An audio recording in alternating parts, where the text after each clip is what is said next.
언젠가 신문에서 행동심리학자의 인터뷰를 그 인터뷰 기사를 접한 적이 있는데, 그 행동심리학자가 세계적으로 유명한, 그때 보았을 때 한 40대 정도의 학자였는데, 그 학자가 하는 내용의 그 총론은 인간은 먼 미래를 바라보고 행하는 존재가 아니다. 현재에 더 중심을 두고 행하는 존재다. 이렇게 말했습니다. 그러면서 예를 들면서 당신이 지금처럼 담배를 피면 10년 뒤에 암에 걸릴 확률이 25%가 됩니다. 이렇게 말해도 사람들은 담배를 핀답니다. 10년 뒤의 일이에요. 그런데 당신이 6개월 동안 앞으로 담배를 피지 않으면 내가 1,000만 원을 주겠어 이러면 6개월 동안 담배를 안 핀대요. 그러니까 가까운 시간에 이렇게 뭐가 주어지면 그것을 위해서 행하지, 먼 미래를 보고 무엇을 행하지 않는다는 겁니다. 그 인터뷰 기사 내용을 듣고 제가 이렇게 탄식을 했습니다. 왜 그랬을까요? 목사의 숙명은 무엇입니까? 여러분, 의로움과 거룩함에서 살면 여러분이 죽고 난 다음에 다시 재림의 시기에 주님이 오셔서 여러분에게 그동안에 여러분이 행했던 의로움과 진실함에 대해서 반드시 갚으실 겁니다. 언제? 죽고 나서 다시 언제가 될지도 모르는 그게 1,000년이 될지 2,000년이 될지 10,000년이 될지 모르는데 그 뒤의 것을 바라보며 오늘을 살아가는 것입니다. 그것이 하늘 소망입니다. 이랬을 때, 그것에 대해서 할렐루야 막 이러면서 따라올 그 인간의 본성과 거스리는 거라는 겁니다. 그래서 제가 이제 그 생각에까지 미치게 되니까 그렇구나. 그러니까 선지자도 여러분이 이렇게 하십시오. 돌로 쳐라. 선지자들이 많이 죽었잖아요. 왜? 지금 현재에 대해서 논해야 되는데, 여러분이 이렇게 하면 앞으로 여러분 70년 뒤에 여러분을 다시금 돌아오게 하실 거예요. 자기 다 죽었는데 70년 뒤에 다시금 돌아오게 할 겁니다. 보로됨을 두려워하지 마십시오. 그리고 언제가 될지도 모르는데 메시아가 오실 겁니다. 그래서 우리를 다시금 하나님의 백성으로 삼으실 겁니다. 그때에는 이스라엘만이 아니라 이방의 모든 사람들도, 전 세계 사람들이 구원을 얻게 될 것입니다. 여러분은 그것을 위해서 불림을 받으신 분들입니다. 선지자 돌로 쳐라 이렇게 해주고 다 죽였잖아요. 사도들 역시 11명이 순교를 당했다고 하는 것이 전성 내용 아니겠습니까? 한편으로는 그렇지, 이게 목사의 숙명이구나. 여러분, 원수를 사랑하십시오 라든지, 여러분의 배우자가 그래도 견디고 이겨내십시오. 하나님께서 언제든지 그런 가운데 회복의 날을 주실 것입니다. 환하게 웃게 하실 날이 반드시 올 겁니다. 이렇게 할 때 어떤 파산의 진영이 있었을 때도 하나님을 붙잡으면 하나님께서 일어나게 하실 것입니다 라고, 이런 것들을 논할 때 그것을 정말 하나님이 주신 말씀이구나 이렇게 받고 행하려고 하는 이들이 과연 그 본성을 거스리면서 행할 수 있는 이들이 과연 얼마나 있을까? 오늘도 마찬가지 아니겠습니까? 성도의 교통을 귀히 여겨야 됩니다. 주일날 오시면 성도들끼리 그래도 대화를 몇 마디라도 나누고 가십시오. 그것이 하나님께서 기뻐하시는 것입니다. 하나님의 말씀을 함께 살피셔야 됩니다. 정지 기반에 우리 속하여서 어떤 정지 기반이든지 하나는 속해서 우리가 성도의 교통도 나누면서 말씀도 배워야 됩니다. 그것이 미래를 준비하는 길입니다. 이랬을 때 그것에 대해서 관심하지 않는 것이 인간의 본성이라는 것이죠. 행동심리학자들의 말이 틀림없지 않습니까? 일반 사람들은 그렇게 행하는 겁니다. 그런데 우리는 본성에 거스려서 행하는 것입니다. 그런데 오늘 본문도 또다시 우리에게 그 본질에 반하는, 인간의 본성에 반하는, 타락하고 오염된 본성에 반하는 말씀을 행하고 계시는 것입니다. 한마디로 말하면 그 누가 미래에 혹시 일어날 수 있는 재난을 대비하고자 한다면 오늘날 어떻게 해라? 자신의 빵을 물 위에 던져라. 우리 사람들이 자신의 재산을 축적하고 좀 더 건강한 상태에 있고자 하는 이유가 무엇입니까? 자신의 안녕을 보장하고 자신의 가족들을 안녕을 보장하기 위해서 오늘 무엇인가를 축적해 놓죠. 그래서 재난의 상태가 되면 금값이 올라가는 이유가 그것 아니겠습니까? 안전자산이라고 여기는 것이 금이기 때문에. 그래서 그것을 자꾸만 축적하려고 합니다. 모든 인간들은 미래를 위해서 오늘을, 그래도 오늘에 뭐가 좋아지면 먼 미래는 고사하고라도 가까운 데 있는 것을 모아두려고 합니다. 그래서 혹 재난에 직면하면 그것을 사용해서 그 위기를 벗어나게 하려고. 그러니까 사람들이 자신의 빵을 물 위에 던지지 않죠. 그런 행위는 전혀 행하지 않는 것입니다. 그런데 하나님으로부터 전무후무한 지혜를 받게 된 솔로몬이 하나님의 계시를 받아서 무엇이라고 기록해 놓는 것입니까? 미래를 보장받으려거든 최대의 보험은 무엇이다? 내 식물을 물 위에 던지는 것이다.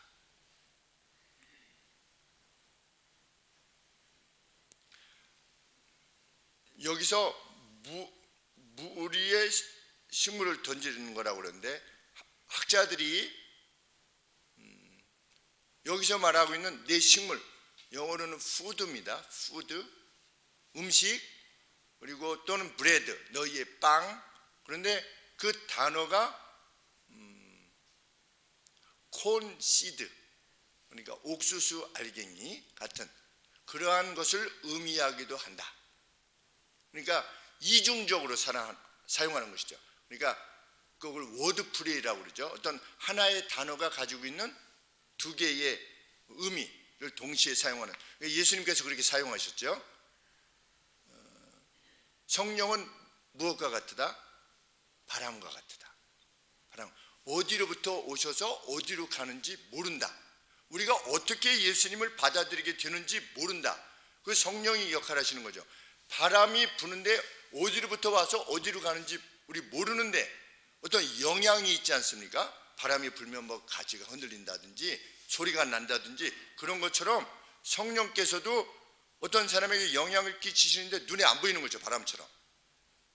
그런데 그 성령이 뭐냐? 루아흐입니다. 루아흐. 히브리어로. 그런데 그게 영이고 동시에 바람이에요. 바람. 그리고 그러니까 이 하나의 단어를 가지고 예수님께서 워드 플레이를 하신 거죠. 성령은 바람은 바람 같다 이런 것입니다. 성령은 바람과 같다. 똑같은 단어를 사용했는데 여기에 너희의 식물을 이랬을 때 그것이 푸드이기도 하고 시드, 어떤 그 씨앗이기도 한 겁니다. 그런데 당대 그 씨앗을 어떻게 심는 경우가 있었냐면 그 늪지 같은데 물이 이렇게 고여 있을 때 거기 위에 물이 있지 않겠습니까? 그러면 거기에다가 씨를 뿌리는 겁니다. 그러면 이제 늪지에 물이 이제 건기가 되고 이러면 이렇게 물이 빠지지 않습니까? 그러면 씨가 자연적으로 이렇게 안으로 땅으로 들어가서 거기서 이제 곡식이 나오도록. 그래서 농부가 그런 식으로 농사를 하는 것이 이집트의 농사 방식이랍니다. 그래서 나일강에 이제 범람할 때가 있고 이제 물이 빠질 때가 있지 않겠습니까? 우기가 있고 건기가 있는데 그러면 이 가를, 나일강 가를 소나 말로 이렇게 쟁기질을 해놓는 겁니다. 미리 이렇게 해놓으면 그 다음에 이제 우기 때 물이 찰 거 아니겠습니까? 그럼 우기 때 물을 찼을 때 거기에다 씨를 뿌리는 겁니다. 그러면 나중에 이제 건기가 되면서 점점 물이 빠지면 그게 이제 땅으로 들어가서 기경에 누웠던 땅 안으로 들어가서 이제 촉촉한 그 대지에 뿌리를 내리게 되는 그 방식을 지금 여기다가 인용해서 그 예를 들고 있는 겁니다. 너희의 식물이라고 하는 그 씨들을 어떻게 해라? 물 위에 던져라. 무엇을 위해서? 장래를 위해서. 그러면 그렇게 씨를 뿌리면 수확을 걷는 것이 틀림없지 않습니까? 그것처럼 너희들도 어떻게 될 거다? 반드시 수확을 얻게 될 것이다. 이것이 성경의 가르침인 겁니다. 미래를 보장받는 길이 바로 그 길이다. 어떤 길이다? 쌓아두는 게 아니라 푸는 것이다. 우리 본성에 맞습니까? 안 맞는 겁니다.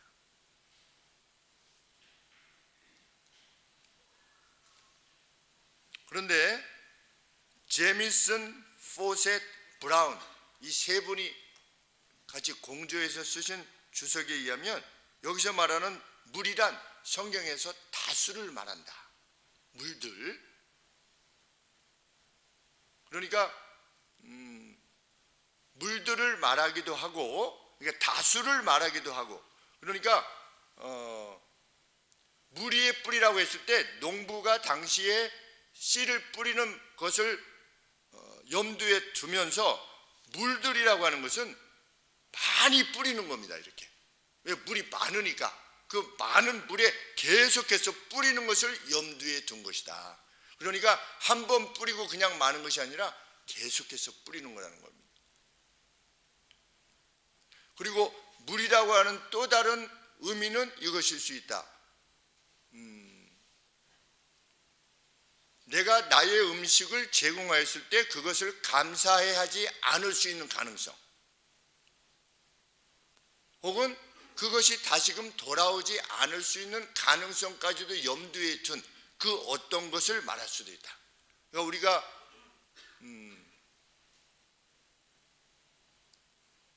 인간적인 기대로 치면 이 사람에게 무엇을 주었을 때 그것이 다시는 안 돌아오는 겁니다. 그런 노력을 계속해서 기울이라는 겁니다. 그것이 미래를 보장받는 길이래요. 그것이 최고의 지혜를 가진 하나님께서 그 지혜를 주신 솔로몬이 오늘 우리에게 주시는 말씀입니다. 솔로몬은 누구로부터 그 지혜를 받았느냐? 하나님으로부터 그 지혜를 받은 것입니다. 우리가 아멘할 수 있게 되기를 바라는 것입니다. 나는 과거 얼마나 뿌렸는가 를 생각해 보면 되는 것입니다. 나는 얼마나 뿌렸는가, 얼마나 남에게 주었는가, 이유 없는 사람에게 주었는가, 나와 전혀 알지 못하는 사람에게 주었는가, 되돌아올 것이 전혀 보장되지 않는 것 같은 인물에게 그것을 제공했는가. 왜? 무리에 어떻게 해라? 던져라 했거든요. 샌드, 보내라. 아니면 캐스트, 던져버려라. 다시금 돌아올 것을, 그것이 예상되지 않는 상황이지만 하나님께서는 마치 농부가 이후에 수확을 얻는 것처럼 너희로 하여금 하나님께서 얻게 하실 것이기에 그 사람은 못 갚을 수 있어요. 그게 안 돌아와요. 그런데 하나님이 갚으시겠다는 겁니다. 그래서 이것을 믿는 것을 신앙이라 하는 겁니다. 신앙. 100% 기대되지 않는, 인간의 본성에 따르면 100% 기대되지 않는 것을 행하는 겁니다. 신의 이름으로. 그것이 신앙입니다. 우리는 신념을 가진 사람들이 아니라 신앙을 가진 사람들이기를 원하는 것입니다.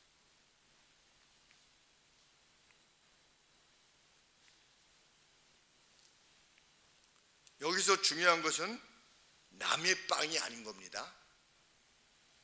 너의 빵인 겁니다. 너의 빵. 이 세상에는 남의 것을 가지고 이래라 저래라고 하는 사람들이 많습니다.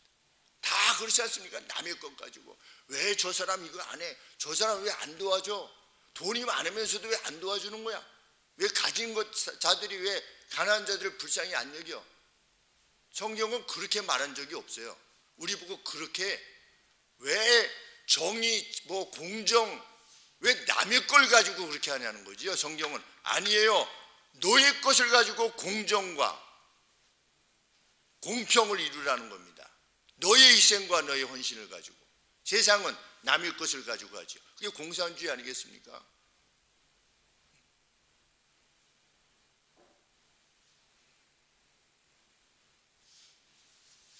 네 식물을 물 위에 던지라. 지혜자는 남의 것을 가지고 이래라 저래라 하지 않는 겁니다. 그래서 어떤 부자가 가난한 사람에게 도와주지 않아도 내 마음에 부자에 대한 질시나 원망이 전혀 오는 겁니다. 왜? 내게 아니니까. 하나님께서 나중에 물어보시는, 이제 심판하실 때 너 얼마나 남을 참 비판했어. 야, 너 나 참 잘 비판했구나.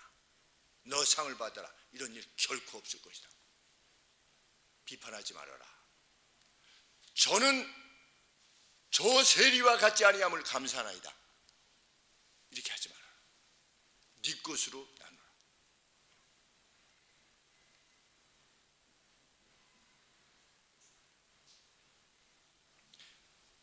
나의 것을 나누는 것이 미래를 위한 최대의 보험이다. 미래는 이미 보장되어 있는 것과 마찬가지다.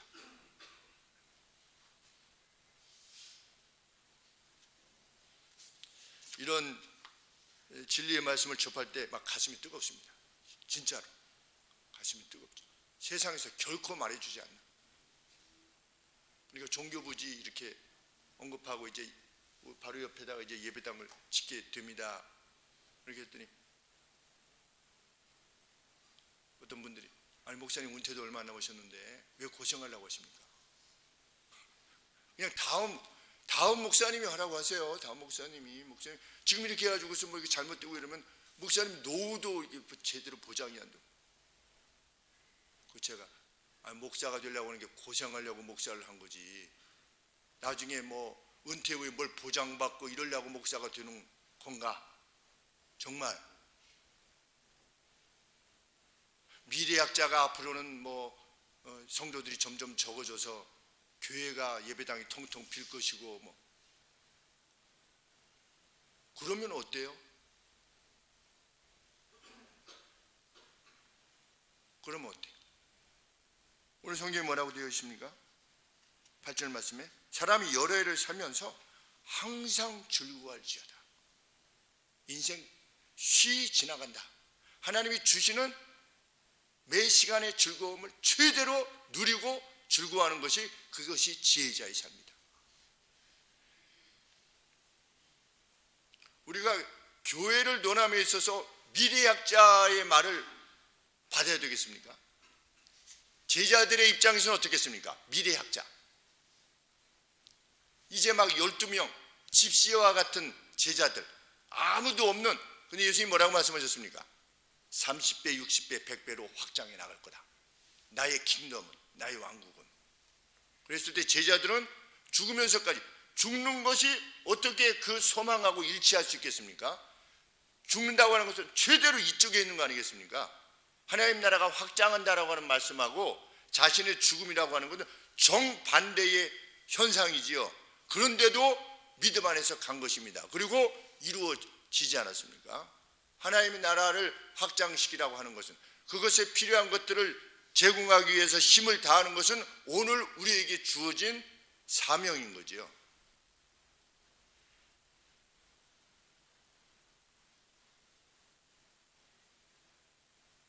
가품의 가능성이 전무한 이에게 자신의 것을 나누는 것이야말로 미래를 위해서 최고 가는 길이다. 우리 함께 확신할 수 있게 되기를 원하고, 오늘 이후로도 더 힘을 다해서 이 일을 감당할 수 있게 되기를 원하는 것입니다.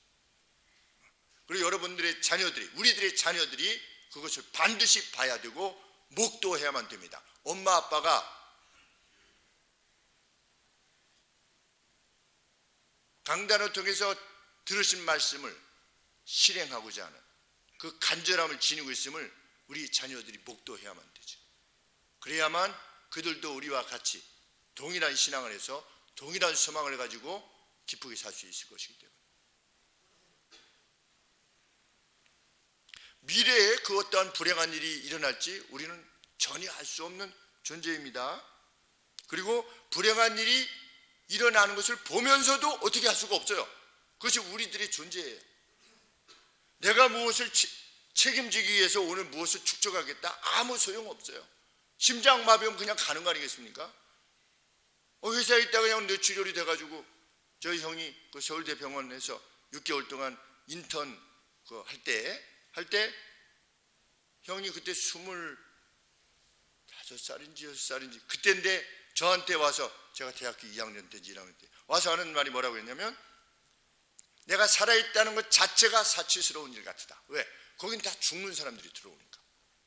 아침에 아빠 잘 갔다 오세요 하고 나오는데 가다가 교통사고 나가지고 막 시신이 돼서 걸로 오기도 하고, 골프장에 여보 잘 갔다 올게요 하다가 여기 터져가지고서 또 뇌출이 돼가지고 또 쓰러져서 와서 죽는 사람, 그런 사람들이 다 들어오니까 살아있는 것 자체가 사치스럽게 여겨진다. 저한테 그렇게 한 말이 생각이 납니다. 우리는 어떤 재난이 오면 그것이 재난이 오는 것을 보면서도 어떻게 할 수가 없어요. 피할 수가 없어요. 암이 걸렸다, 피할 수가 없는 겁니다.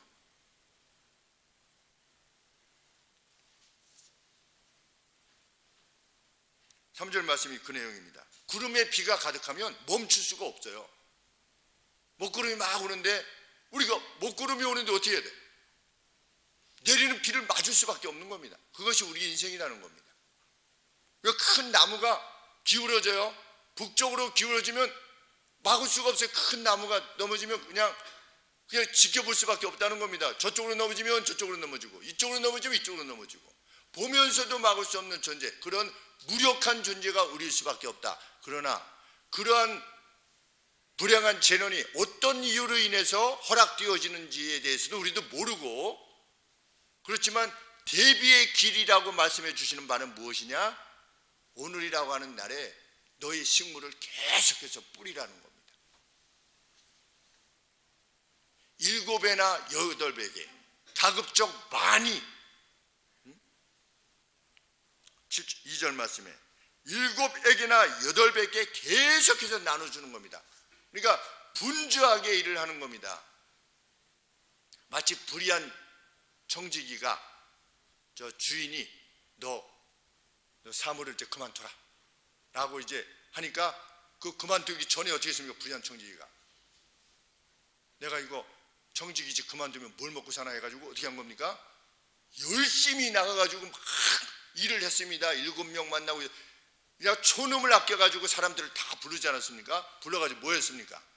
너 우리 주인한테 너 100말 빚졌지? 내가 50말 빚진 걸 해줄 테니까 너 나 그만두면 너 한 5말만 이렇게 줘. 너 빨리 가. 그리고 또 하고 미래를 준비했다. 그러지 않습니까? 일반 사람들도. 그런데 먹구름이나 아니면 나무가 쓰러지는 이러한 어떤 사태가 되어지는 상황에서 그래도 미래를 준비할 수 있는 그 보장이 되는 길은 뭐다? 오늘 7, 8 기회가 될 때마다 그 기회를 놓치지 않는 겁니다. 남이 누구를 도우려고 할 때 아이고 내가 도울게. 어이 가만 있어. 지금 내가 도우려고 하는데 가만 있어. 지금 얼마가 필요해요? 300만 원이요? 500만 원짜리. 이런 식으로 하라는 겁니다. 성경에. 이런 바보 같은 짓이 어디 있습니까? 그 불편함을 감수하고 손해를 감수하라. 왜? 그것이 미래를 보장하는 길이니까.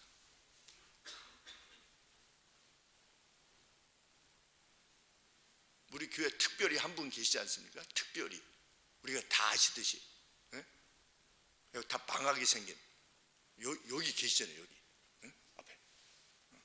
그냥 무슨 뭐 투자도 아니고 그냥 어떻게 하면 좀 성도들을 도울까 해서, 어려운 상황에서 그냥 도울까 해가지고 전 재산을 날리게 생긴 7에나 8에게 이전부터 이렇게 저렇게 성도들, 김거부 성도를 비롯해서 하나님이 어떻게 하시나 보자고요. 하나님, 이 마음의 어떤, 일반적으로 말하면 그건 오기인데 오기가 아니라 어떤 오기와 같은 확신이 있지 않습니까? 하나님이 약속해 주셨으니까 이건 반드시, 그 누구가 말할 때는 그 바보 같은 짓이다 라고 세상은 말할지 모르겠지만 어떤 장로님이 이렇게 말씀하셨대요. 그렇게 하면 못 쓴다고. 하나님께서 어떻게 하시는가를 봐야죠. 우리는 정말 이 말씀이 사실인가 아닌가. 진리의 말씀인가 아닌가, 참된 이치의 말씀인가 아닌가를 보게 될 것입니다. 반드시. 하나님께서 모욕당하시는 일은 없을 겁니다. 왜? 이렇게 힘주어서 강조할 수 있는 이유는 무엇입니까? 그것이 하나님의 말씀이니까. 뭐 저의 확신이 아니라 성경의 분명한 확증이니까.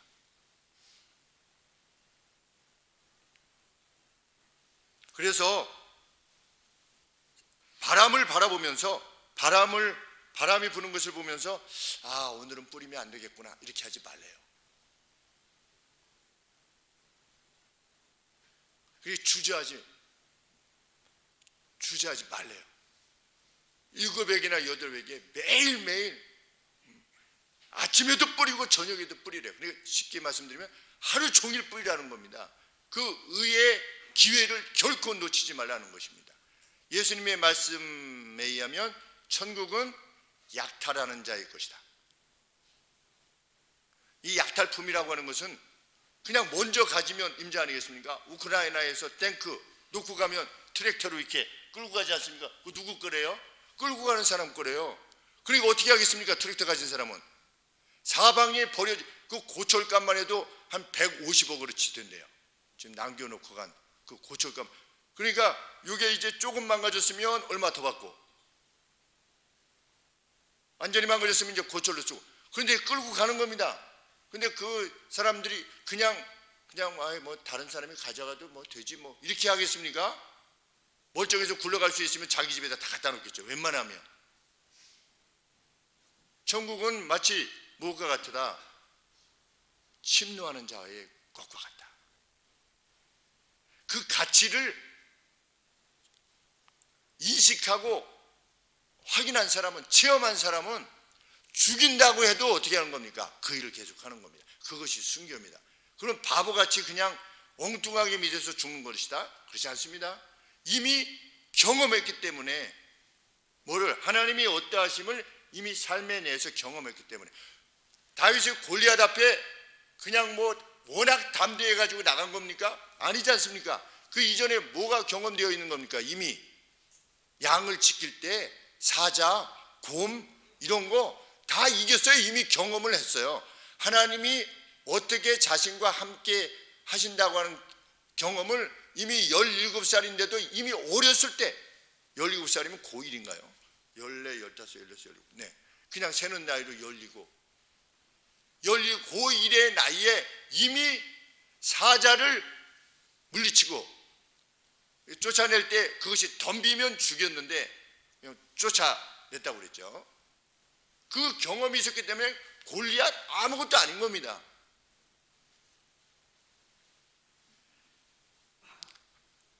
하나님의 어떠하심을 이미 경험한 사람들은 성경에서 약속하고 있는 각각의 어떤 약속도 이렇게 스펙트럼이 이렇게 있지 않습니까? 우리가 빛도 이렇게 빨주노초 파란불처럼 이렇게 스펙트럼이 있는 것처럼 하나님께서 약속하신 복의 어떤 다양한 면들이 있습니다. 그 다양한 면들을 각각 마음에 새겨서 그대로 행하고자 하는 겁니다.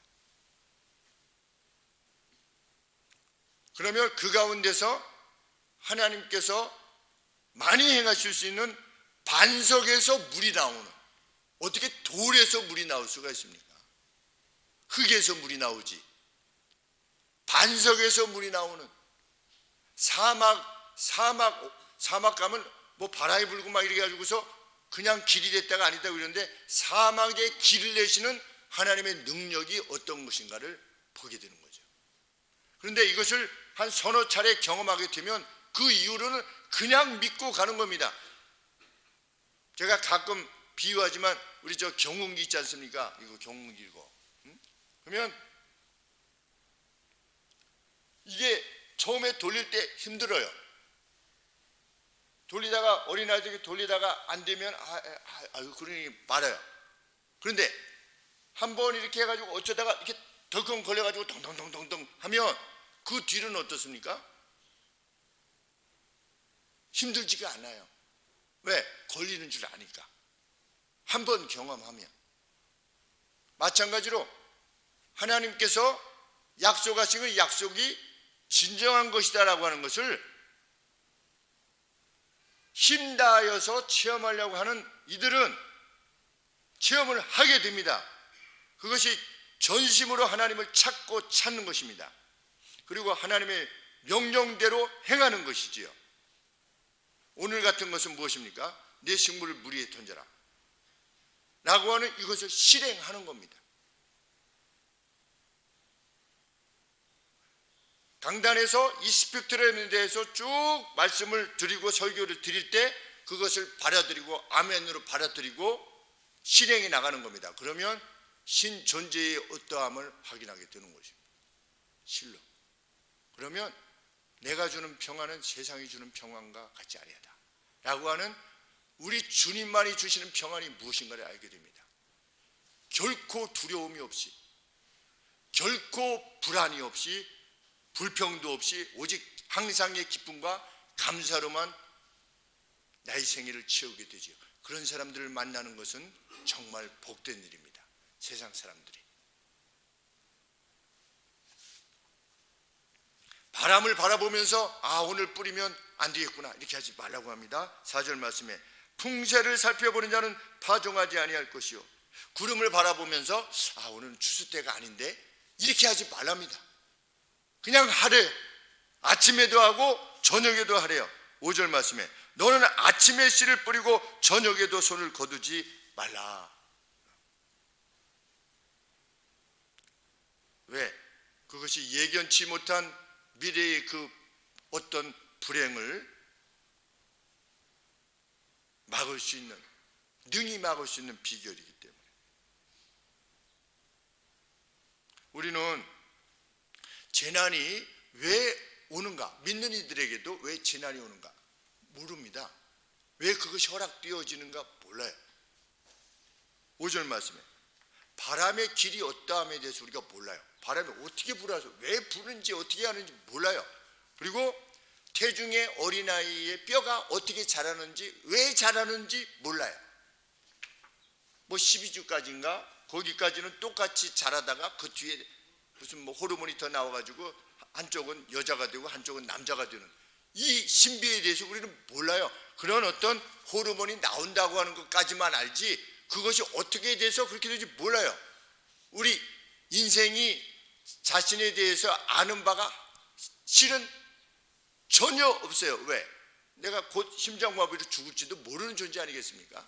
30초 뒤에 사고가 나서 어떤 일이 발생할 것에 대해서조차도 우리는 모르지 않습니까? 그런데 하나님은 아시는 것이죠.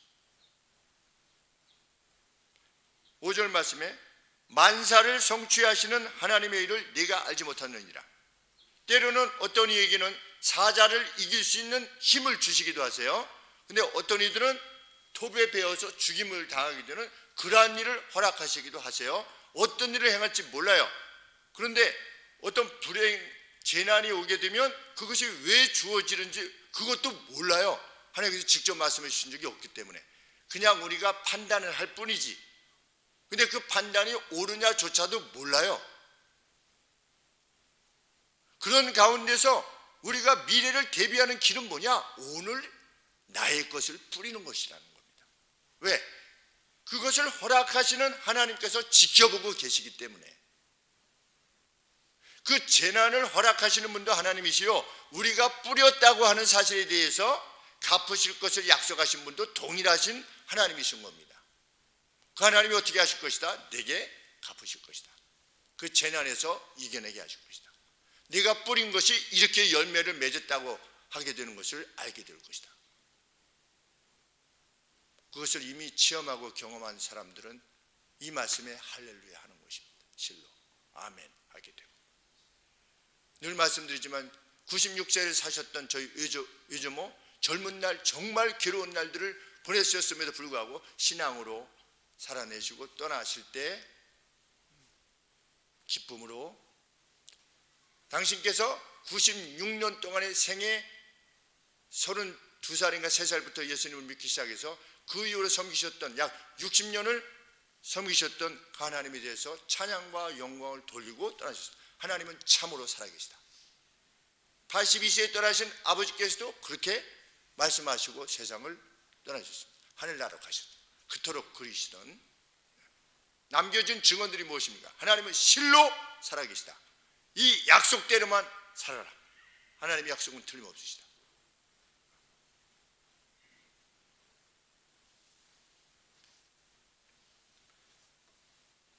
그제 부지 추첨이 이루어진 뒤에 처음에는 뭐 9년이 지났죠. 저쪽에서 이쪽으로 온 지가 9년이 지나서 다시금 이제 여기가 조성이 되고 뭐 GTX 때문에 좀 늦어졌대요. 보통 한 3, 4년 뒤면 이게 뭐가 이루어지는데 그래서 쭉 지구 계획 그것이 늦어져 가지고 9년이라고 하는 긴 세월이 지나서 이렇게 왔으니까 부지 추첨을 하겠습니다. 이렇게 해서 우리가 총 10세 교회가 있었었는데 우리 교회가 10세 교회 중에서 8교회만 1순위, 2순위 이렇게 해서 우리 교회가 어떻게 1순위가 됐는지 모르겠어요. 여하간에 저쪽에서 우리 보고 1순위라고 하니까 그냥 우리 만약에 2순위라고 해도 왜 우리는 2순위입니까? 이렇게 하지도 않을 교회지만 여하간에 1순위라고 하니까 1순위가 5교회, 2순위가 3교회 이렇게 서류가 왔어요. 그래서 총 여기 부지가 15개였는데 2개를 없앴어요. 제일 좋은 데를 없앴어요. 여기 삽다리로 내려가다 보면 우리 지영자매님 앞에 그 삼거리로 이렇게 들어가는 우측으로 이렇게 들어가지 않습니까? 그 앞에 모퉁이가 종교부지가 있었었는데 그걸 없앴어요. 비싸게 팔려고 했는지. 그래서 2군데를 없애고 13군데가 남았는데 13군데 중에서 우리가 1순위니까 5 이제 그것이 추첨을 하는 거죠. 자기가 5 부지까지 이렇게 정해서 1번은 나는 몇 번으로 가고 싶습니다. 2번은 우리 교회는 어디로 가고 싶습니다. 3순위는 뭡니다. 이렇게 해서 했는데 감사하게도 하나는 성당이 저쪽 그 홈플러스 저 위쪽으로 자기들은 1순위 왜냐면 여기 교화 성당이 있지 않습니까? 그렇기 때문에 여기에 가까이 할 수 없으니까 저쪽 2번 청석교회도 저쪽 그리고 여기 아래 삽다리 내려가다가 있던 교회 복된 교회는 이제 덕이동 쪽으로 이사 가셨으니까 제일 아래쪽에 있는 그쪽에 가까운 6번 그래서 3군데는 빠지고 요 9번이 동시에 2교회가 된 겁니다. 성서 침례교회 파주 성서 침례교회하고 2교회가 됐는데 15군데 중에서 우리 교회에 가장 합당한 지번이 9번이었던 겁니다. 9번 13군데에서 근데 5교회가 있잖아요. 13 중에서 5교회에서 우리가 9번이 이렇게 된다는 것이 참 쉽지 않은 확률이죠. 확률로 보면. 네. 여간에 뭐 여러 번 갔습니다. 그 부지에 가서 하나님 가장 합당한 교회가 오게 하여 주시옵소서. 근데 우리 교회도 거기에 포함된 것 같습니다. 그래서 실수요가 아니면 우리에게 주시옵소서. 거기 빙빙 돌면서 이제 무슨 땅 받기는 아니고 그냥 이렇게 감사한 마음으로 뭘 주시든 뭐 이렇게 해서 그리고 이제 그날도 새벽에 가서 새벽기도 마치고 가서 한참 서서 이제 기도하고 이랬더니 몸이 다시 으시시하더라고 이렇게. 저기 조심해 기다려 있었는데 그래서 추첨하러 갔어요. 갔는데 제가 칼럼에 기록한 바대로 9년 전에 비었던 성서침례교회에 저보다 한 6살 정도 되시는 선배 목사님이 원래는 담임 목사님이 오셔야 되는데 코로나 걸리셔가지고 대신 가라고 그래가지고 오셨대요. 그래서 제가 인사드리고 너무 반가웠죠. 왜냐하면 성서침례교회는 우리 합신과 교단은 다르지만 합신하고 아주 비슷합니다. 어떤 성경을 추구하고 이런 점에 있어서. 근데 목사님께 인사드리고 그냥 편하게 같은 동역자로서 하나님의 밭을 위해서 밭에서 함께 일하는 동역자로서 여쭤봤죠. 저희는 실수요인데 목사님은 어떻게 그 교회는 이제 실제로 꼭 필요한 건 아닌데 이제 집사님들이 그래도 추첨하라고 하는데 그냥 놔둘 수는 없지 않느냐. 그래서 가서 추첨을 해서 혹이나 그간의 이전 비용 정도 해서 이렇게 좀 교회에 도움이 되도록 그렇게 했으면 좋겠다라고 하는 말씀을 듣고 나오실 수밖에 없었다. 이렇게 이제 말씀을 하시더라고요. 그래서 제가 그러면 이게 추첨을 해서 저희가 되면 그냥 저희가 하고 만약에 저희가 안 되고 목사님 교회가 되시면 저희가 그 비용에 대해서 이렇게 계산을 해드리고 저희에게 넘겨주셨으면 좋겠습니다. 그랬더니 그렇게 하자고 그렇게 그냥 쉽게 말씀을 드리면서 우리는 사실 그 비용도 그렇게 별로 받고 싶지 않은데 왜냐하면 필요하지 않으면 그냥 안 쓰면 되는 것인데 라고 하는 마음도 있지만 또 여러 분들의 마음이 또 서로 다르기 때문에 교회의 어떤 화평을 위해서 그렇게 하신다고 하면서 이렇게 기꺼이 말씀하시더라고요. 그래서 이제 추첨을 했는데 제가 이제 저 땅 저기를 이렇게 탁구공 1번, 2번 해가지고 이렇게 했는데 먼저 손에 닿은 것이 이렇게 별로 그래서 그냥 두 번째 이렇게 꺼냈더니 네, 1번이 이렇게 나와서 아유 그냥 목사님에게 감사하다고 저희가 이렇게 받게 되어서 그래서 목사님이 2번을 그 다음 2순위를 하게 됐는데 저기 위에 있는 우리가 정말 가고 싶어 했던 그렇지만 돈이 저기는 정말 무리가 되는 땅값이 65억인데 1050평 정말 기가 막히죠. 그 뒤가 나무로 쫙 둘러져 있어서 앞으로도 돈을 벌면 혹시 다시 살 수 있을지도 모르겠지만 여하간에 그 땅을 하기로 했는데 저 금촌에 있는 주사랑교회라고 하는 교회가 있는데 성도님이 한 3,000명 되신대요. 근데 이 예배당이 아주 좁대요. 그래서 은정지구적으로 들어오려고 하신대요. 그래서 저랑 같이 범띠 축구단 하는 그 축구단의 단장이 저 부동산을 땅을 하시는데 전에 그 말씀을 하시더라고요. 그래서 제가 전화를 해서 나중에 이제 정말 그 교회가 들어오시기로 3,000명 정도 되니까 1,000평은 돼야죠, 이 땅이. 그래서 주사랑교회가 만약에 들어오게 되면 이 목사님에게도 좋고 그 교회 성서 침례기에도 좋고 주사랑교회는 또 여력이 있으실 테니까 그것도 좋고 그리고 저희도 또 그분 이렇게 좋고 그래서 이 과정이 아주 선하고 아름답게 그 LH 추첨하시는 여성 두 분도 차장님 해서 막 서로 웃으면서 이렇게 재미있게 이렇게 추첨을 하게 되는 과정 자체가 너무나 감사했습니다. 2002년에 저쪽 동패동 땅에 있었던 원래 땅을 샀었죠. 그래서 2006년인가 7년에 건축을 해서 우리가 거기서 몇 년 있다가 이쪽으로 오게 됐는데 그 땅 살 때보다는 저는 정말 기쁜 거예요. 지금 인생에 있어서 공군 학사장교 됐을 때 그때가 가장 기뻤던 것 같아요. 하나님께서 그 시험 문제를 보여주시듯이 해가지고 저로 하여금 합격하게 하신 그 기적을 14번 중에 한 번 체험하게 하신 그 시간. 그래서 그 뒤로 야 이제는 연애하는데 문제가 없겠구나 이렇게 생각하게 돼서 그때가 평생에 가장 기뻤던 때, 결혼했을 때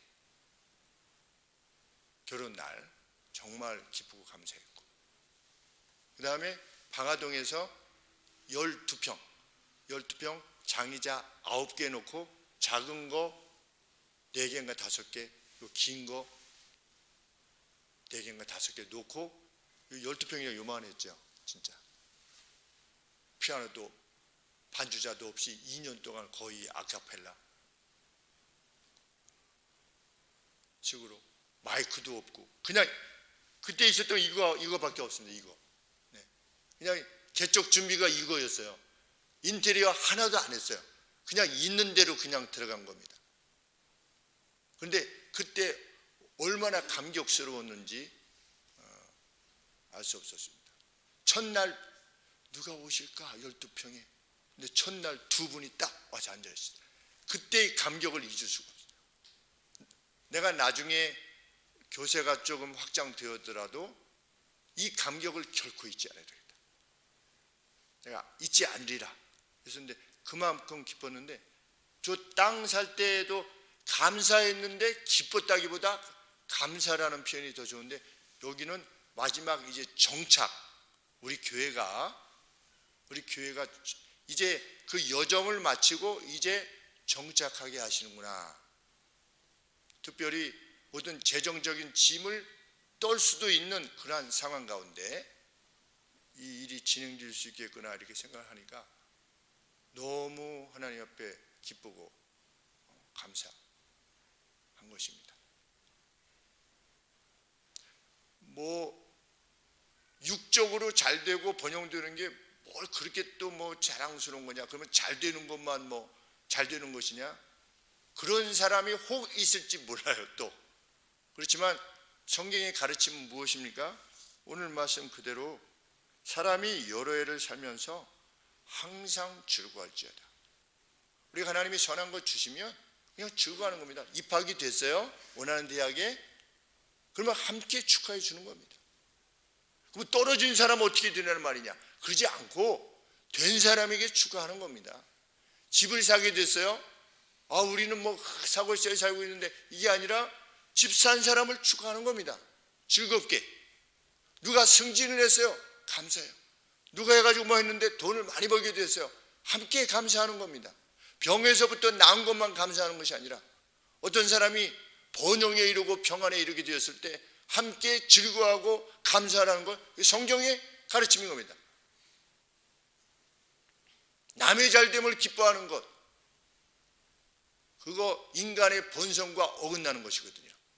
남의 잘되는 것을 기뻐하는 것, 그 인간의 어긋난 본성을 거부하라는 거죠. 성경은. 왜 이런 말씀을 갑자기 드리느냐? 뜬금없이 오늘날 있게 되기까지 하나님께서 무엇을 기뻐하셨을까 이렇게 생각해 보았기 때문입니다. 나는 무엇을 뿌렸으며, 개인적으로 우리 교회는 무엇을 뿌렸기에 건축원금 없이 그냥 300만 원으로부터 시작해서 아버지 주신 700만 원, 1000만 원 가지고 시작하게 된 건데, 우리가 무슨 매달 정말 그냥 그 이퀄이 된 거죠. 헌금 내보내는 것, 이것이 늘 24년 동안 일관되게 뭐 더 남지도 않고 모자라지도 않게 늘 그렇게 좀 더 남으면 더 내보내고 이렇게 해왔었는데, 그럼에도 불구하고 24년이 지났는데 뒤에 12평의 그 전세로부터 시작해서 지금 이렇게 돼가지고 이제 곧 바로 옆에 이렇게 예배당을 짓게 되는, 아마 헌당이 될 수도 있는, 가능하다면. 그러니까 입당과 헌당이 차이가 뭐냐면, 헌당은 빚 없이 들어가는 걸 헌당이라고 해서 헌당 예배라 이렇게 알게 되는데, 그 가능성이 엿보이게 될 때 너무나 기쁘고 감사한, 이것은 기적이 아닐 수 없는 것이죠. 누가 뭐 특별히 뭐 큰 헌금을 한 것도 아니고. 그런데 무엇일까 이렇게 생각해 보았습니다. 1차적으로 생각되어지는 것은 개척 초기에 우리 김전동 성도가 20년 동안 우리 교회를 출석하지 않으면서도 화성교회 친구, 같이 자라난 초등학교 3학년 때부터 자라난 친구가 매달 250만 원씩 이상 20년을 헌금해 왔죠. 너무나 참 감사했죠. 로펌 바른의 대표 변호사이신 김재우 집사님이 18년 동안 개척 초기부터, 제가 무슨 개척을 한다고 말씀을 드린 적도 없어요. 그런데 매달 50만 원씩 18년 동안을 우리 교회 다니시지 않으면서도 저희 교회에 헌금해 주셨습니다. 그리고 개척 초기부터 행했던 천함, 이렇게 보면 화성교회 선배, 화성교회 동기, 화성교회 후배, 왜 천함이 저희 후배니까, 화성교회 후배니까. 깊은 감사를 드리게 되는데, 왜 선배님하고 요 동기가, 천함은 또 천함 나름대로의 어떤 믿음으로 행한 것이겠지만, 요 둘은, 선배님은 저하고 특별히 저거 한 건 아니지만 자라날 때 제가 선배님으로서 힘을 다해서 섬겼던 것으로 기억합니다. 그런데 그 선배님은 나중에 보니까 생일이 빨라가지고 좀 일찍 들어간 거예요. 학교를. 2월인가 그래서 저는 3월이거든요. 그러면 한 달 차이잖아요. 나중에 알게 됐어요. 62년, 여기는 2월, 저는 3월. 그러면 형이 아니잖아요. 나중에 알게 됐어요. 그런데도 형님, 선배님. 왜? 한 달이라도 먼저 났으면 형님이니까. 그렇게 선배님으로서 쭉 해 나왔어요. 그리고 그 선배님의 아버님이 이제 제가 판단하기로는 선배님의 아버님이 군인이셨는데 교회 나가는 것을 아주 싫어하시고 교회 나가면 매를 대시고 그러셨어요. 그런데도 그 선배님이 나오셨어요. 계속. 그런데 그것을 아주 귀하게 여겼던 저희 형이 그 형을 가르쳐 줬대요. 이 선배님을, 김지호 변호사님을, 집사님을 가르쳐 줬대요. 그냥. 왜? 너는 이 핍박 가운데서도 믿음을 지키기 위해서 이렇게 하는구나. 그러니까 그 몇 년 전입니까? 제가 개척한 것이 38살이니까 그러면 어렸을 때 같이 이렇게 자란 것을 쳤을 때 한 20살로 치면 한 18년, 한 20년 전에 저로서는 선배님으로서 잘 섬기고 또 형이 그런 것을 하고 이랬을 때 그 김재호 집사님께서 과거를 기억하시고 그 기쁨으로 어떻게 한 겁니까? 우리 교회를 같이 협력하시기를 기뻐하시고 우리 김준동 성도님은 한때 100억 정도 이렇게 재산이 있었었는데 한 10년 동안 이제 너무 그 일, 학원 일로 이렇게 하다가 이 하나님을 10년 동안 교회의 돌봄을 받지 못했었습니다. 그런데 이제 본인도 못 줬고 이랬었으니까 친구들 모임 때도 못 나오고 이랬을 때 저하고 제 아내하고 그 목동에 있는 대학학원 국내 최고 가는 국어 강사니까 지금도 뭐 마찬가지고 그런데 우리가 갔습니다. 가가지고 학원에서 이렇게 만나게 되면 학원 대기실에 그 친구가 이렇게 앉아있죠. 상대 학원 강사하고 바둑을 이렇게 둡니다. 그러면 우리가 가서 우리 왔어 그러면 아무런 말이 없는 거예요. 어쩌기도 하고 이렇게 그러니까 아무 말이 없어요. 그러면 저희가 한 10분 정도 이렇게 지켜보고 있다가 몸 건강히 잘 있어. 그리고 다시 강남으로 간 겁니다. 몇 차례 저희가 그렇게 했죠. 다시 와서 대화가 없이 그냥 얼굴만 봐도 하나님 안에 있기를 원하네. 그리고 다시 가고 그 여러 차례 했어요. 근데 이제 그렇게 몇 번 갔을 때 친구가 같이 밥 먹을래? 이렇게 얘기하더라고요. 그래서 그래 같이 먹지. 제 아내도 다 어렸을 때부터 친구니까. 그리고 나서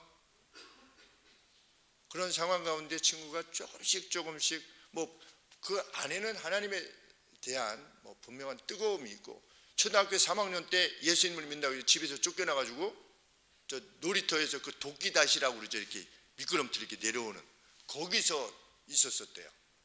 그 정도로 하나님을 철저히 섬기던 친구였죠. 어렸을 때. 참. 그리고 그 자랄 때 같이 행복했고 그런데 그 학원 일 하다 보니까 그 환경이 익숙해져서 그렇게 되었을 때 저희들이 그렇게 한 가운데 이제 조금씩 다시금 회복되어 갔고 그 와중에 저희가 이제 개척을 한다고 했을 때 그 친구가 지금부터 24년 전에 1,000만 원을 헌금을 했죠.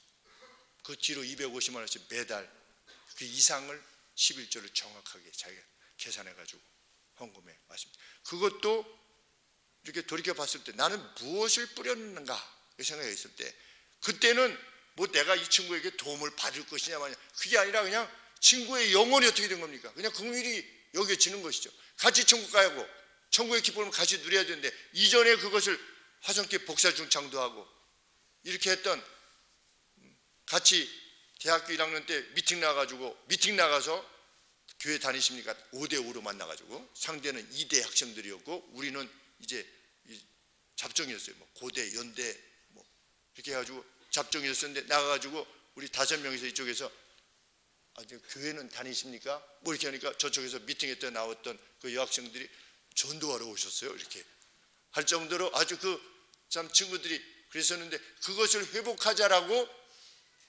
이렇게 해서 했을 뿐인데 친구가 감사하게도 그 사랑을 우리 교회에 이렇게 보낸 거죠.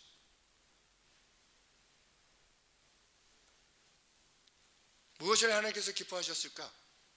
그냥 하나님 말씀하신 바대로 교회 선배를 정중하게 사랑으로 대하고 내가 행할 수 있는 바 최대로 행하고. 오늘은 좀 설교가 좀 길어질 것 같습니다. 이제 간증이죠, 일종의.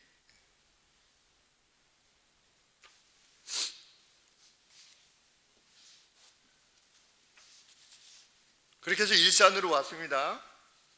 일산으로 왔을 때 처음 시작, 제가 이제 본 우리 하나님 소망교회 본 시작으로 생각되어지는 내용은 일산에 이사를 왔는데 제가 부목사로 섬겼던 교회의 관리 집사님의 여동생과 처남 가정이 일산 소망교회에 한 3개월 정도 출석하셨었습니다. 3개월이라고 해서 3, 4, 12, 3, 5, 15 한 15번 정도 출석하신 거죠. 그랬는데 아기 둘하고 그 부부가 출석하셨는데 사채업자에게 돈을 어떻게 해서 빌리셨었나 봐요. 근데 사채업자에게 이걸 못 갚아서 이제 집안이 다 풍지박산 나게 된 그런 상황이 발생했었습니다. 그래서 아이들이 둘이 이렇게 아빠 엄마랑 같이 못 있고 친족 집에 가야만 되는 그런 상황이 되어진 상태에서 개인적으로 무엇을 뿌렸는가 생각할 때 그냥 뭐 자랑도 아니고 그냥 제가 하나님 안에서 기억되어지는 바를 그냥 함께 나누고자 함입니다. 그래서 어느 날 전화를 했습니다. 전화를 했더니 어디 계세요? 그랬더니 본고 안에 있습니다. 이러더라고요. 근데 그 음성이 잘못하면 스스로 생명을 끊을 수도 있겠구나 라고 하는 어떤 그 느낌이 이렇게 쫙하게 와서 제가 아내한테 여보 어떻게 하지? 그랬더니 가져다 주세요 그러더라고요. 뭐 목사 가정에 돈이 어디 있겠습니까? 그런데 아내가 결혼하고 나서인가부터 한 10여 년 놓아두었던 재형저축 300만 원이 있는데 그거 갖다 드리라고 그런 거예요. 그거는 이제 제 아내에게는 결혼 예물과 같은 것이죠. 돈이 중요했던 것이 아니라 22년 전이죠. 그래서 300만 원을 재형저축 1순위 아니겠습니까? 근데 그걸 빼서 그 교회 앞에 있는 그 다리 구름다리가 이렇게 있는데 그걸로 오시라고 해가지고 드렸어요. 그리고 그분은 떠나셨어요. 한 7년 뒤에 롯데마트에서 아주 우연히 만났는데 헤어지지 않고 자녀들 둘하고 이렇게 같이 오신 것을 보고 제 마음이 너무 감사했어요. 여하간에 헤어지지 않고 저렇게 그래도 행복하게 사시는구나. 그런데 그 300만 원을 그렇게 드리고 나서 바로 얼마 안 되어서 일부 성도님 들으셨겠지만 저희 집에 수요일 날 아내가 교회 오려고 그러는데 누가 똑똑해가지고 눌러가지고 들어왔는데 깍두기 두 분이 들어오셨대요. 집으로 이렇게 머리 이렇게 사채업자 돈 받는 사람 있지 않습니까? 깍두기 이렇게 머리 이렇게 깎은 사람들, 체격 이런 사람들. 그래가지고 두 분이 할 얘기가 있다고 해서 아내가 들어오시라고. 그리고 이게 딱 앉았는데 3인용에 둘이 앉았는데 꽉 차더래요. 이렇게 체격이 이러신 분들이니까 아이들은 무서워서 방으로 다 들어가고. 네, 얘기를 들어보니까 이 집 주인이 전세 들어와 있는데 집 주인이 이 집을 담보로 해가지고 돈을 얻어가지고 안 갚고 이게 좀 도망갔다. 우리 보고 사라. 사택이죠.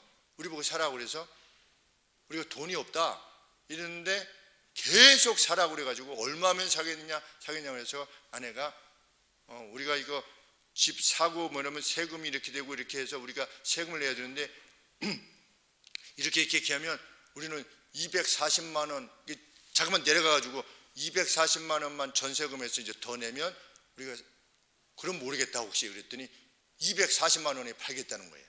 우리가 7천만 원에 들어있었는데 1,000만 원은 장기 그 대출 있었었고 그 안에 뭐 20년 상환인가 매달 갚는 거. 그래서 우리가 8,240만 원에, 그러니까 240만 원 더 주고 그 사택을 얻게 된 겁니다. 있을 수 없는 일입니다. 저희로서는. 그 집을, 그래서 240만, 이것이 사기가 아닌가 싶어가지고 그 아까 변호사님한테 전화를 했어요. 그랬더니 그건 틀림없이 사기래요. 그래서 제가 그 사채업자 대장한테 뭐라고 했냐면, 저는 목사이기 때문에 어디 도망 못 가지 않습니까? 그런데 누구한테 물어보니까 이거 사기라고 그러는데 그러면 우리한테 이 소유권을 완전히 넘겨준 것이 확인되어진 다음에 우리가 돈을 드리겠다. 그랬더니 그쪽에서 그렇게 하자고 하면서 돈도 안 줬는데 넘겨줬어요. 소유권을 넘겨주고 나서 우리가 240만 원을 내고 이제 사택을 얻게 되는데, 그 사택이 그때 가치가 어느 정도 되냐면 한 1억 6천 정도 됐어요. 근데 8,240만 원에 사게 된 거죠. 근데 그 사채업자에 사기 전에 제가 주인한테 주인을 찾아와라 그랬더니, 주인하고 해야지 당신네들하고는 할 수는 없다 했더니 주인이 전화가 왔어요. 그래서 목사님 한 주만 기다려 주세요. 그래서 한 주가 아니라 얼마라도 우리가 기다려 줄 테니까 어디 가서 240만 원을 구해와라. 그럼 내가 일단 우리 소유로 넘기겠다. 그리고 나서 그러면 당신은 돈 문제가 해결됐으니까 일단 돈 문제가 해결된 다음에 내가 당신에게 돌려줄 테니까 어디 가서 240만 원만 구해라. 우리가 돈이 240만 원도 어려웠기 때문에 구해와라 했더니 알겠습니다. 2주 뒤에 전화가 왔어요. 목사님, 제가 헌금하는 셈 치겠습니다. 목사님이 사세요. 그래서 이제 사채업자고 해가지고 이제 사게 된 것이죠. 근데 그 1억 6천으로 인해서 저쪽 땅을 구매할 수 있는 기회가 열린 겁니다. 그게 담보가 되어가지고. 그러니까 제가 생각할 때 이 300에 대해서 하나님이 늘 아내가 이야기하지만, 근데 우리한테는 좀 안 주시고 교회한테만 주로 주신다고. 그래서 교회한테 주시는 게 뭐 우리한테 주시는 거지. 이제 집에서 그런 농담 같이 이렇게 이야기하는데, 여간에 시작이 그렇게 돼서 와가지고 어떻게 된 겁니까? 저쪽에서 이 LH 쪽에서 그 방법이 그 누군가 선배 목사님이 2, 3억을 더 보상금을 받을 수 있는 길을 가르쳐 주겠다. 어떻게 하는 겁니까? 그분들이 오시면 가세요. 오늘 시간 없습니다. 다음에 오세요. 이렇게 하래요. 그러면 이 교회는 돈을 많이 주지 않으면 땡깡 부리는 교회구나. 이래서 2, 3억을 더 준다는 거예요. 이게 성경의 원칙이 아니잖아요. 그래서 그날 오시는 날 어떻게 했습니까? 아내가 최고급 다과를 준비한 거예요. 다과 준비해가지고 들고 가시죠. 이랬더니 우리는 그런 거 안 먹습니다. 이렇게 안 드십니까? 그러면 그냥 하세요. 그러면서 따라다니면서 제가 말씀을 드린 거예요. 1시간 동안 시장을 이렇게 조사할 때 우리는 여기 7년 동안 있으면서 교화고등학교 학생을 1인당 30만 원씩 53명을 지원했다. 자금으로. 우리는 이 일을 계속하고 싶다. 이 작은 교회가, 그러니 여기서 그런 빗댄 일을 감당할 수 있도록 주실 수 있는 대로 최대로 주라. 보상을. 그리고 우리는 이의 제기를 전혀 하지 않을 거다. 얼마를 주시든 우리는 오케이 할 거다. 우리는 이걸로 돈 벌고 뭐 이런 교회가 아니다. 그러니까 여간에 나중에 또 좀 얹어줄 그런 거 생각하지 말고 그냥 완샷에 그냥 해주시기 바랍니다.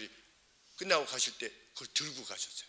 그 다과. 처음에는 우리는 이거 안 먹습니다. 이러다가 나중에 이제 친구가 돼가지고서 이렇게 다 들고 가서, 그래서 최고로 주신 거예요. 이를 평당 한 480인가 90을 주셨어요. 교회 평당. 땅값은 똑같아요. 옆 땅이나 우리 땅이나 281만 원 똑같은데, 이거를 그 건물 내부를 그렇게 해줘가지고 우리가 19억 6,800을 받게 됐죠. 엄청나게 주신 겁니다. 왜냐하면 그것을 살 때 땅값 3억하고 건물 지을 때 총 이거 다 해가지고 한 7억 정도 해가지고 10억 들여서 됐는데 19억 6,800이니까 한 10억을 더 주신 거잖아요. 우리가 뭐 그렇게 일부러 하려고 한 것도 아니고, 여기서 니네들 나가라고 그래가지고 나가는데 이렇게 온 거 아니겠습니까? 근데 그 와중에 이 건물이 나왔다는 거 아니겠습니까? 44억 5천 드렸는데 18억에 나와 있다고. 누가 가보라고. 그래서 왔는데 이게 18억일 리가 없잖아요. 그래서 미끼 상품이다 이렇게 생각해가지고 저쪽 길 건너서 제가 저 신호등 앞에서 만약에 이걸 주시면 할렐루야다 라고 했는데 이제 그 주인을 뵀죠. 사장님은 3층 지금 목양실에서 뵀습니다. 그랬더니 그래서 제가 첫 마디에 마음이 많이 아프시겠습니다 이랬더니 그렇습니다 이렇게 오시더라고요. 그래서 제가 저희에게 저희 교회에 헌금하셨다고 생각하십시오. 저희가 이곳에 있으면서 힘을 다해서 지역에 있는 그 누구에게도 기쁨이 되는 교회가 되겠으니 그 건축 헌금을 하셨다고 생각하십시오. 한 20억 하셨다고 생각하십시오. 그랬더니 네. 그래서 그분은 이게 팔려야만 됐어요. 왜냐하면 그 운정지구 저쪽에 이거보다 한 3배 정도 더 큰 건물이 짓고 있었는데 돈이 없어가지고 그 위험했었는데 이게 이제 팔리게 된 거죠. 그러니까 그분도 기쁘게 이거를 팔게 된 거고 우리도 기쁘게 산 거고 거기서 소개했던 3층에 있었던 예수 기적교회라고 하는 교회도 우리가 2천만 원을 드렸어요. 감사하다고. 그래서 그분도 또 다른 데 가실 수 있도록 이렇게 하고 그래서 제가 처음 그 수용되면서부터 이것이 이루어질 때까지 관계되어지는 모든 사람들이 함께 행복하게 해주세요. 어느 한 사람도 불편함이 없게 해주세요. 이렇게 기도했는데 정말 그렇게 되어졌을 때 참 감격스러웠죠. 근데 이번에 이 부지가 이렇게 참 우리가 가장 가고 싶고 적절한 곳에 우리가 가장 필요한 곳에 이렇게 또 하나님께서 가게 하시는 기회를 주셨을 때 그래 우리는 개인적으로는 그렇게 뿌리고 그렇죠. 제가 이 말씀을 드려야 되는 것이 좋은지 잘 모르겠지만 7배나 8에게 나눠주라 그런데 그 우리가 저쪽에서부터 이쪽에 오면서 성도님들이 어려울 때마다 이 아내의 허락을 받고 이야기를 해야 되는지 모르겠지만 어려울 때마다 몇백만 원이 필요합니다. 몇백만 원이 필요합니다. 라고 했을 때 한 7, 8분에게 카드론을 때로는 카드론을 때로는 마이너스 통장을 이렇게 해가지고 한 이자까지 포함해서 한 9천만 원 정도 빚을 진 것 같아요. 현재 상태에. 그러니까 7에게나 8에게 나누더라. 그런데 일부 성도님들은 그렇게 하시고 이제 떠나셨죠. 그래서 제 소원이 마지막에 죽기 전까지 제 개인 빚을 갚고 죽는 게 제 소원입니다. 그렇게 되면 유한이 없겠다. 목사가 빚을 남겨놓고 끝났다. 이렇게 되면 안 되니까. 이게 뭐냐? 너 개인적으로 성경에 7이나 8에게 나눠주라. 아침에도 뿌리고 저녁에도 뿌리라. 계속 뿌리는 거죠. 우리는 뭐 먹고 사냐? 내일은 내일이 돌아보게 하실 것이다. 우리 주님의 약속이 있지 않습니까? 개인적으로는 이런 어떤 내용으로 하나님 앞에 그래도 왜냐하면 나중에 하나님이 너 얼마나 설교 잘했냐로 저를 판단하시지 않고 네가 설교한 내용에 네가 얼마나 맞게 살았느냐로 저를 판단하실 것이니까 저는 그렇게 살았던 것이고 저는 여러 성도님들에게 정말 감사한 것은 우리가 저쪽에 있을 때 매달 한 600만 원 정도 마이너스가 돼서 재정적으로 어떻게 보면 한 1년 반 정도 지나면 파산이 되는 상황 가운데서도 우리가 장학, 부재, 선교로 250만 원씩 내보내고 있었을 때 우리 지금 마이너스 금액이 파산되면 어떻게 합니까? 이렇게 하시지 않고 성도님들이 여전히 교회가 마땅히 해야 될 일은 행하자. 만약에 하나님이 파산을 허락하신다면 그것도 기꺼이 받자라고 해서 결의를 해주셔서 이날까지 계속되어지게 된 것은 그 담대한 결정은 하나님께서 귀하게 여기신 것이라. 저는 또 이렇게 보는 것입니다. 언제 한 번이라도 누구를 도울 때 100만 원을 둬야 할지 150만 원을 둬야 할지 잘 모르겠습니다. 그러면 여러분들이 제주회 같은 결정해서 우리 200만 원을 도우십시다. 늘 그러지 않았습니까? 우리가 24년 동안 한 해, 그때는 정말 어려운 때인데 한 해를 제외하고는 어떻게 했습니까? 3대 절기에 해당되는 모든 것들은 일반 재정에 넣지 않고 무조건 내보내지 않았습니까? 그것이 뭐 재정적으로 파산이 되든 뭐 하든 관계없이 그런 날들을 이어올 수 있도록 거기에 어떤 뭐 마음이 나누어지지 않고 일관되게 그것이 옳은 것이니 함께 가자라고 했을 때 참 함께 동의해 주시고 기뻐해 주신 결과, 무리에 던지듯이 정말.